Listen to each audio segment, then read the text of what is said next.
You are sitting somewhere quiet, not in silence, but in a kind of background stillness. There might be a clock ticking, a distant car passing, a screen glowing softly nearby. Nothing is demanding your attention.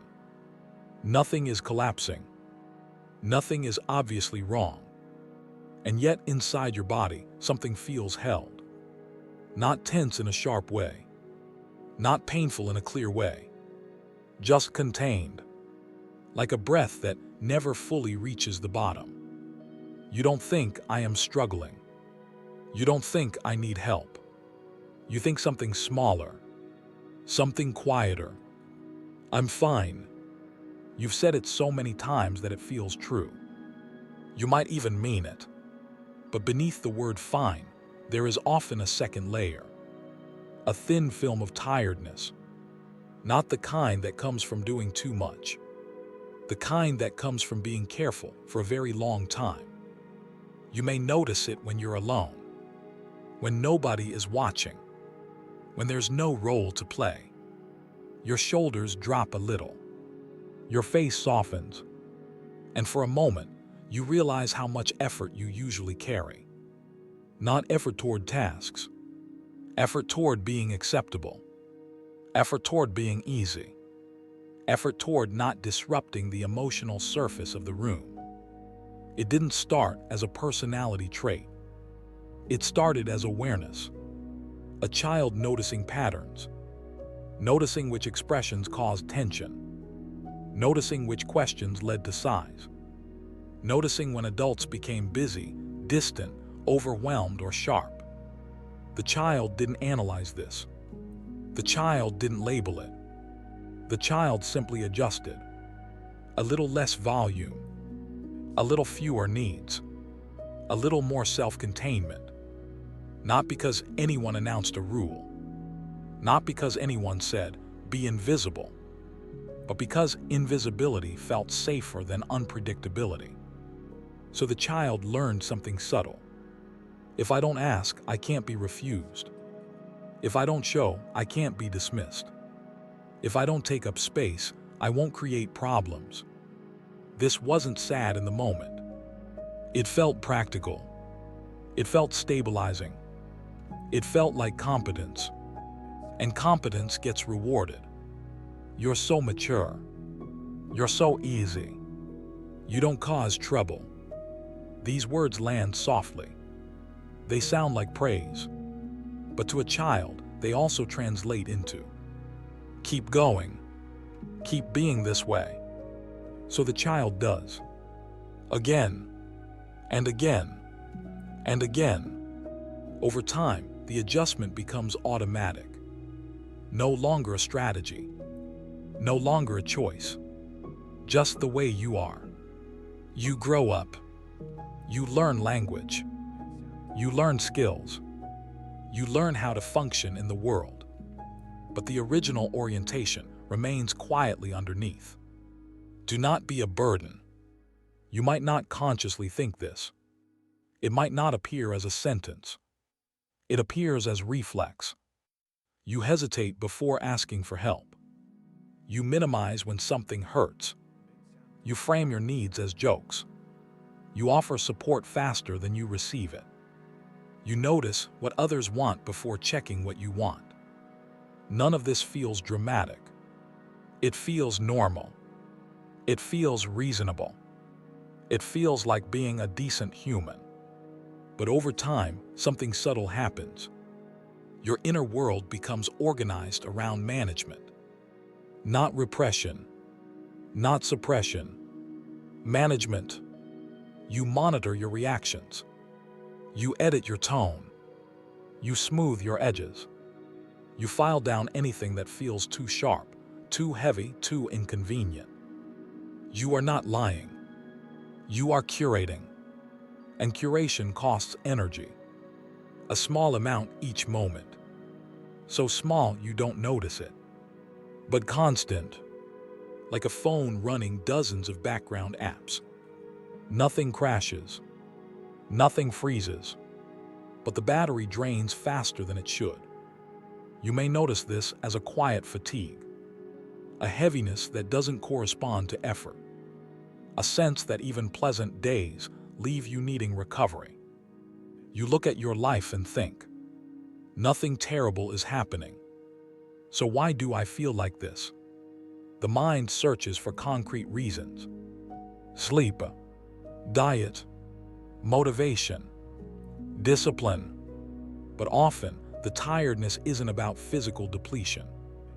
It's about sustained self-containment, holding yourself slightly back, all the time. Imagine standing in a doorway, not stepping fully into the room, not staying fully outside, just hovering in the frame. Your body isn't moving much, but your muscles are engaged. That's what emotional invisibility feels like. You are present, but not fully occupying. You show up, but partially. You exist, but slightly to the side of yourself. This positioning becomes so familiar that you stop questioning it. It feels like identity. I'm low maintenance. I don't need much. I'm independent. And these things may be true, but they are also incomplete. Because independence can grow from many places. Sometimes it grows from confidence. Sometimes it grows from curiosity. Sometimes it grows from having learned very early that needing too much creates friction. So you learn to need quietly. You learn to need internally. You learn to need in ways that rarely reach language. Your body, however, keeps track. It keeps track of every unexpressed preference, every softened boundary, every swallowed reaction.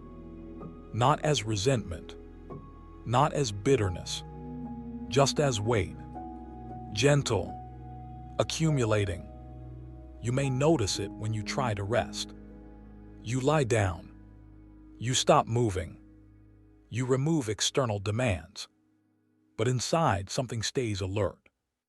Not anxious, not panicked, just on. A subtle readiness. Like a guard who has been on duty for decades and no longer remembers being off duty. So rest becomes shallow. Sleep may happen, but restoration feels partial. You wake up and think, I slept, so why do I still feel tired? Because sleep restores muscles. It doesn't automatically release patterns. And the pattern here is not exhaustion from doing. It is exhaustion from monitoring. There is another layer to invisibility. When you learn to take up less emotional space, you often learn to read emotional space very well. You become good at sensing shifts. You notice small changes in tone. You feel when something is off. You sense when someone is withdrawing, even slightly. This doesn't come from magic. It comes from necessity. If your safety depended on the emotional climate, you learn to track it. So now, as an adult, you may be naturally attuned. You may notice things others miss. You may pick up on undercurrents. You may be the person others describe as empathetic or intuitive. And you are. But again, there are different roots. Some empathy grows from abundance. Some empathy grows from vigilance. Vigilance-based empathy is tiring. Not because you don't care, but because it rarely turns off. You walk into a room and your system scans. Not consciously, not deliberately, automatically. Who is tense? Who is quiet? Who might need something? Before you ask, what do I need? This isn't selflessness in a heroic sense. It's orientation. An orientation toward outside before inside. And it developed for a reason. At some point, paying attention outward felt safer than paying attention inward. Because inward attention would have revealed wants, and wants would have required response. So you learned to blur them. Not erase. Blur. Like turning the focus, ring slightly off center. enough that shapes are still there, but not crisp. As an adult, this can look like difficulty identifying what you want, not in big existential ways, in small everyday ways. What do you feel like eating? What kind of music do you want right now? Do you want company or quiet? You might answer quickly, but the answer often comes from habit, from default, from what seems easiest, not from a felt sense. This isn't because you lack a self. It's because your self learned to speak softly, very softly, so softly that you have to slow down to hear it. When people talk about finding yourself, it can sound dramatic, like a quest, like a major transformation. But often it's much simpler. It's about increasing the volume slightly, from whisper to quiet voice, not to shouting, not to dominance, just to audibility. And that begins with noticing. Noticing when you automatically say, "It's fine." Noticing when you agree before checking. Noticing when your body tightens slightly, but you continue anyway. Not to criticize, not to correct immediately, just to notice. Noticing creates space. Space creates possibility. Possibility creates choice. Choice does not demand action. Choice simply exists. You might also notice something else, a strange mixture of strength and fragility. You can handle a lot. You've been handling a lot. Quietly, but you may feel strangely tender. Small comments linger. Small disappointments land heavier than expected. This doesn't mean you're weak. It means your system has been operating in a high-efficiency, low-expression mode for a long time. When expression is limited, pressure disperses less. So small additions register. Again, this isn't pathology. It's physics. If a container is sealed, even small inputs change internal pressure. There is nothing wrong with the container. It's just how containment works. Sometimes realizing this brings a wave of sadness. Not overwhelming, not catastrophic, more like a soft morning.